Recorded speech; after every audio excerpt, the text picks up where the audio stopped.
It's time for the Steve Young Report, brought to you by Land Rover Glen Cove and Mercedes-Benz of White Plains. The worst part about the summer, the sun, the beach, the pool, is not interacting with Steve Young. Yeah, it's a shame. It's awful. I fight through it, but I do miss it. Yeah. How are you? How are you guys doing? We're doing great. Like we our lives go on. Things happen. You know, half a year goes by. I feel like I miss you guys. I miss talking about everything and going back and forth and catching up. And I got to tell you, though, this year was Monday night, so we'll finally get the chicken parmesan. We'll get something done. Don and I were really upset that last week you didn't come on with us, and we thought that the reason was kind of sketchy. You did the 10 o'clock game. 10:20 kick. 10:20 kick. You still could have come on. I do Yankee games. I do the show. I got to be honest with you guys. I was pretty nervous about that. I've never done it before. Really? And you might have been looking for me, but I wasn't looking for you. So I on that one last week. You know what? Yeah. I didn't know because I've never done color. I never put the time. I mean, like all of a sudden you watch. You never really think about it, and then all of a sudden you think about watching the game. What would you say? You know, and I'm like, oh, a down block and a double team. And I was like, I don't freaking care about that. I don't want to talk about that. That's why you'd be the greatest analyst in football if somebody would put you in the booth. Yeah, we'll see. We'll see. I did it. I dropped the mic. I'm done. So now I'm back. All right. You are back. All right, let's start with the Giants. Are the Giants immeasurably better than they were last year?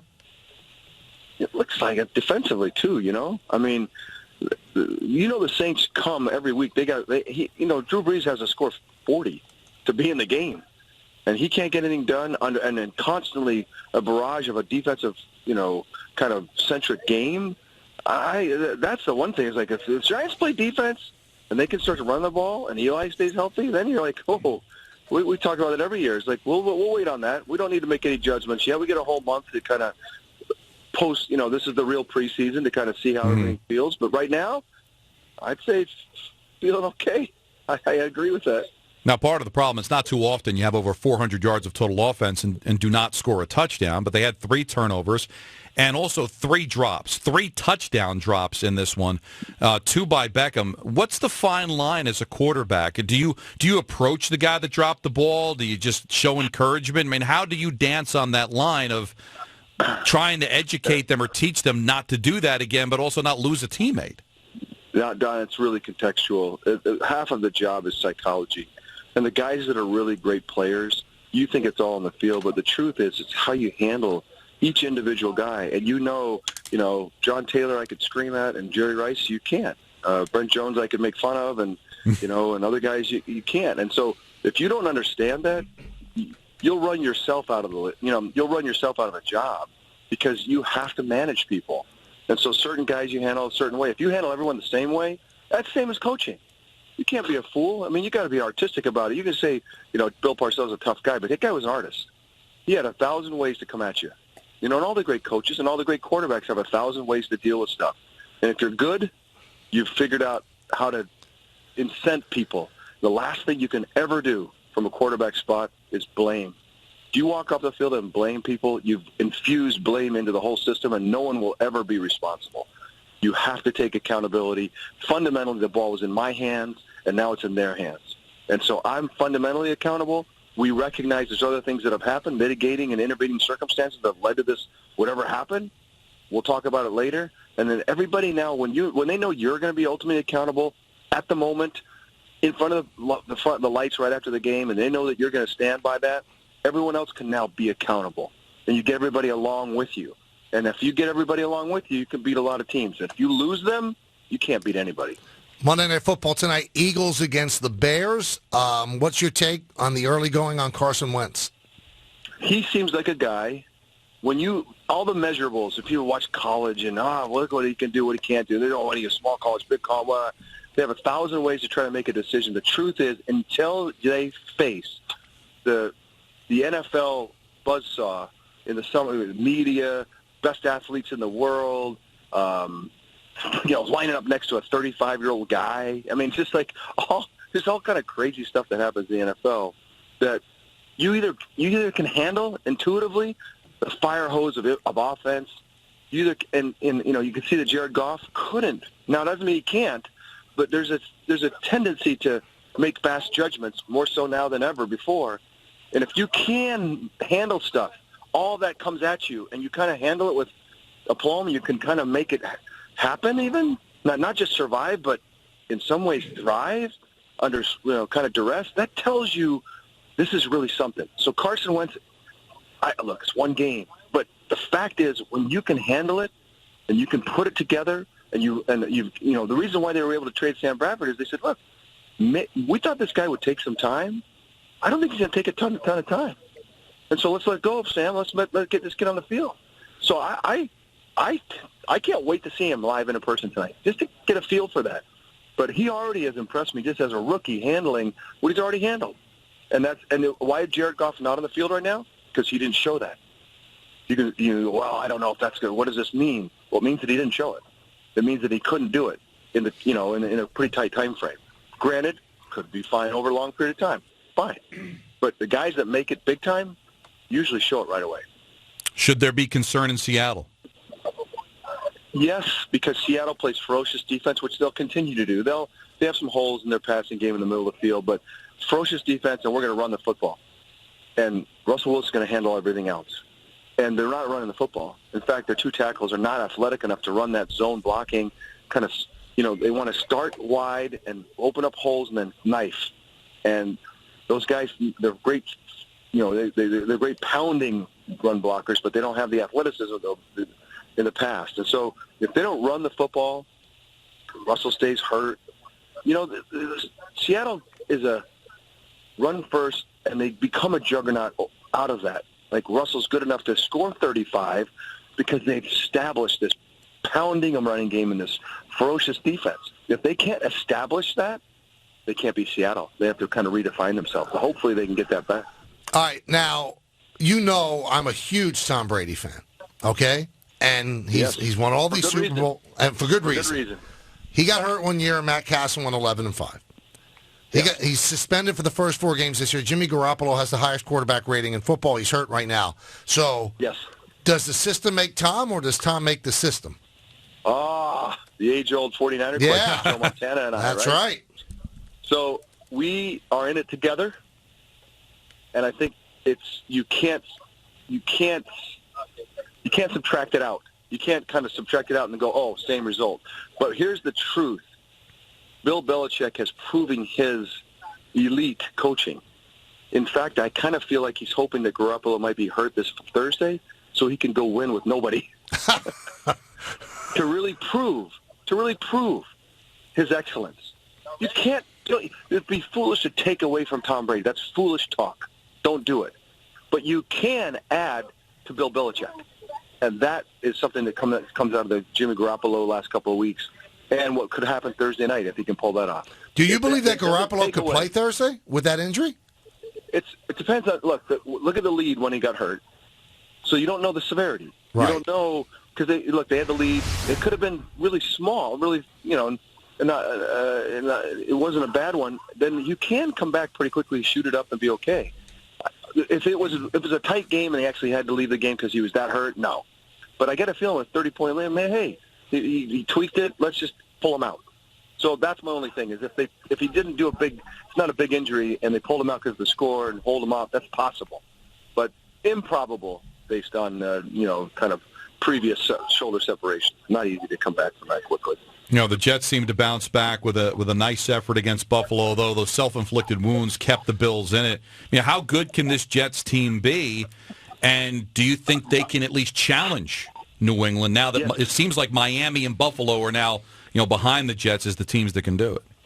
Yeah, because if you know those 2 games are coming, right? There's 2 marquee New England Jet matchups that are coming, and in the past, you got a sense that they didn't have the horses to go score enough points, because that Tom Brady led or Patriot team's going to score 25, 30, 35 points, and so you just got this sense that we have the horses to go do it. And I just feel like they do. I think Thursday night I was really impressed with just the whole team, just their whole the demeanor and how they attacked and how they stayed with it. And I got the same feeling about the Giants yesterday. I was like, both these New York teams are better than they were last year. I felt that kind of holistically.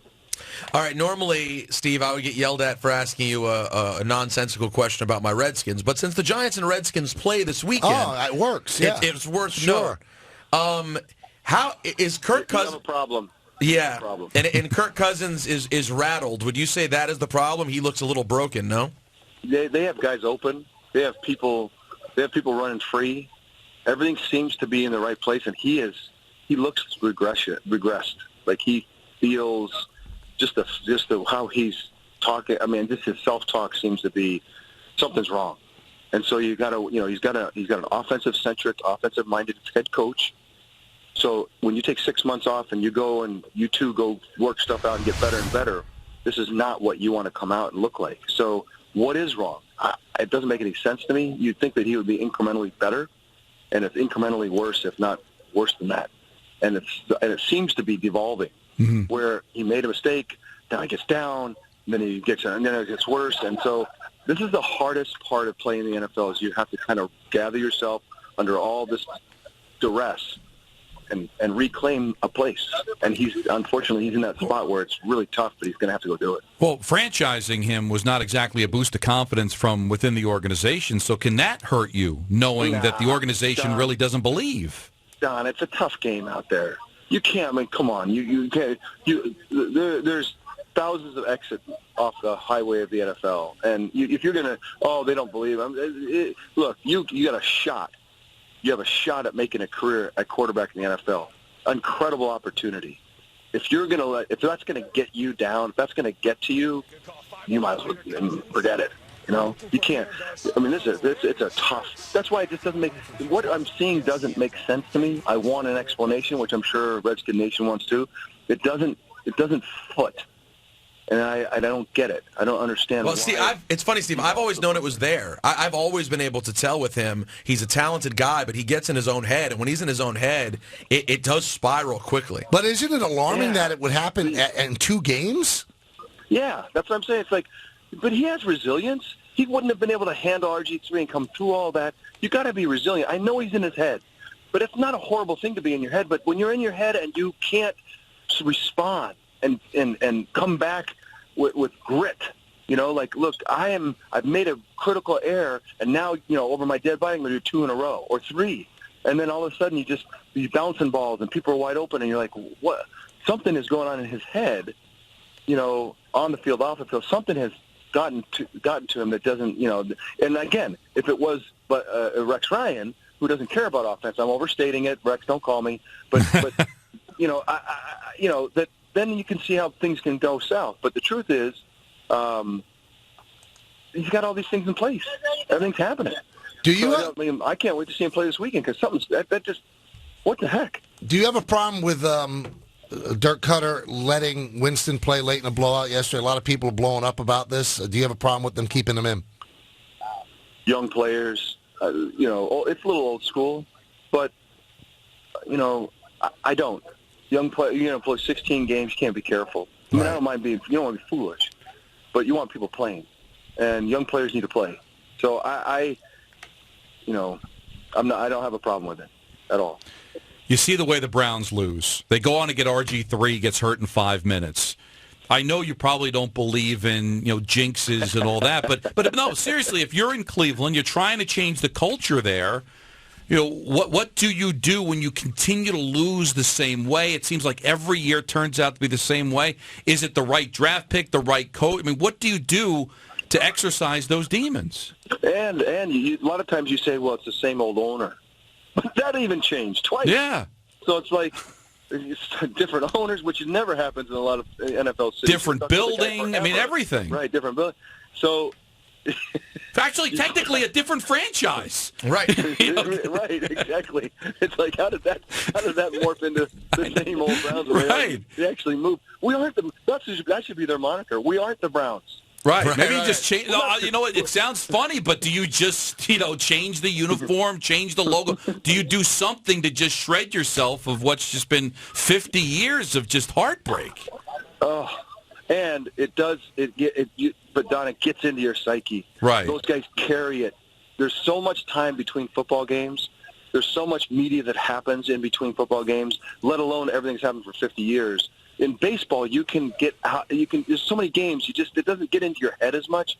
But when football, it gets into your psyche. And so all of a sudden, you start the season, you're always, hey, this is the year. We can do this. We're going to get better. Look what happened with the Cavs. Look what the Indians are doing. We can, and it's like, All right, so what does Steve Young do tonight in Chicago? After you're off the air, Rush Street is calling, all those great places to go eat. What does Steve Young do? Home.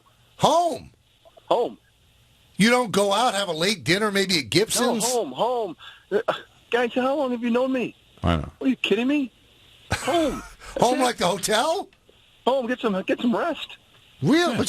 I got 4 kids banging on me tomorrow. I gotta get some rest. Like what George Carlin said, every second you leave the house is trying to get back home. Yeah, that's what Steve's looking to do. Did you do anything fun during the summer? I mean, did you show off being Steve Young? We went to Europe. Took the kids to Europe. Really? We were in Tahoe for a week. We killed it. What a life! Family summer in the history of family summer. Really? Killed it. Yeah, the kids. We just. It was unbelievable. We drove throughout England and then took the channel on the. You're like Clark Griswold. Wow. How old are your kids? 15 to 7. Wow, and the 7-year-old liked it? Loved it. What about the 15-year-old? Was the 15-year-old annoyed to be around you? Kill it. Not at all. He's the greatest kid in the world. Unbelievable. Wow. It was the best thing ever. Next year, we're already getting a plan for next year. So when you have we have a big summer like that, essentially you're working for the tie now this year to pay for it. Yeah. So now we're going. Now next year it's Germany, Austria, Switzerland, Italy. That's where we're rolling through there. He's got it figured out, Don. He really does. And he's not staying at 10 in between places either. We rent the car. We don't. We experience it. We do the work. All right. We don't just kind of go from 4 seasons to 4 seasons. You know what I mean, Don? Well, no. Mike, but sorry to leave you out of this conversation, but no. No, I've got 2 kids, but I would never take them anywhere right now. They're animals. You can't corral them. They're 3 and 1. Oh, yeah, you can't do that. No, it's counterproductive. 7 years old. That was the minimum. We run over the Mendoza line at 7 years old. We're good. All right. When you hit 7, you can take them wherever you want. I'll take them to Disney when they're 7, but not now. Not Europe. I mean, that's wasting money. Disney's 4. Oh, really? Why 4? Europe is 7. Disney's 4. Can I ask you a question, Steve?